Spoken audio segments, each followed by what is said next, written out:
சீனா எவ்வளவு முயற்சித்தும் கிடைக்கவில்லை. அமெரிக்காவே தடுத்தும் பலனில்லை. ஆனால் உலகின் அதிநவீன ஏவுகணை ரகசியங்களை ரஷ்யா இந்தியாவிடம் மட்டுமே ஏன் ஒப்படைத்தது? பிரம்மோஸ் முதல் S-400 வரை மற்ற நாடுகளுக்கு மறுக்கப்பட்ட அந்த சீக்ரெட் கோட்ஸ் இந்தியாவிற்கு மட்டும் கிடைத்தது எப்படி? உலக அரசியலை மாற்றியமைத்த அந்த ரகசிய ஒப்பந்தத்தின் பின்னணியை இந்த வீடியோவில் பார்ப்போம். ரஷ்யாவின் ஏவுகணை தொழில்நுட்பம் என்பது ஒரு பிளாக் பாக்ஸ் போன்றது.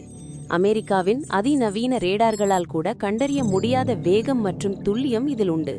குறிப்பாக ஏவுகணையின் என்ஜின் மற்றும் வழிகாட்டும் தொழில்நுட்பத்தை ரஷ்யா யாரிடமும் பகிர்ந்து கொள்ளாது. ஆனால் இந்தியாவுடன் இணைந்து பிரம்மோஸ் ஏவுகணையை உருவாக்கிய போது அதன் மிக முக்கியமான தொழில்நுட்ப ரகசியங்களை ரஷ்யா இந்தியாவிடம் பகிர்ந்து கொண்டது.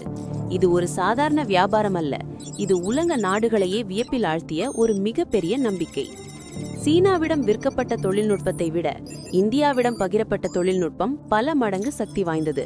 இதன் மூலம் இந்திய பெருங்கடல் பகுதியில் ஒரு சைலண்ட் கில்லராக இந்தியா உருவெடுத்தது. ரஷ்யா ஏன் இப்படி செய்தது?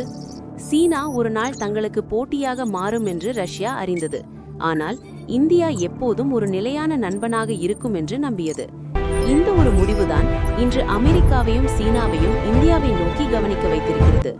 இப்போது அடுத்த கட்டமாக ஒலியை விட பல மடங்கு வேகத்தில் செல்லக்கூடிய ஹைப்பர்சானிக் பிரம்மோஸ் 2 ஏவுகணையை இந்த கூட்டணி உருவாக்கி வருகிறது.